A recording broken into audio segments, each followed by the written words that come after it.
Hey guys, I'm Justin Boggs, the co-founder and chief revenue officer of Marketplace Valet. We have been an Amazon seller since 2006 with over 400,000 reviews as a seller. I'm here to help you learn about Amazon, solve problems, and answer common questions.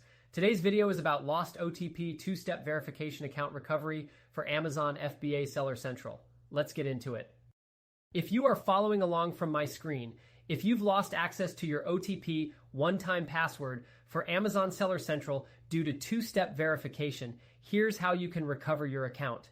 Regaining access is possible by verifying your identity, but you'll need to provide Amazon with a valid government-issued identification document.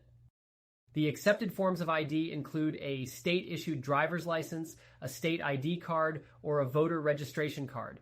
Make sure the document is clear and legible when you upload it. Just cover any sensitive information like your account or identification numbers, but ensure your name, address, and the issuing authority, like your state or country, are fully visible. Once your ID is ready, simply upload the image to Amazon's recovery page, and they'll guide you through the rest of the process to regain access to your account.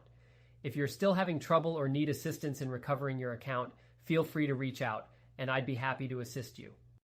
If you have any questions, feel free to check us out at marketplacevalet.com, like and follow us for more helpful Amazon content. Thanks for watching this video.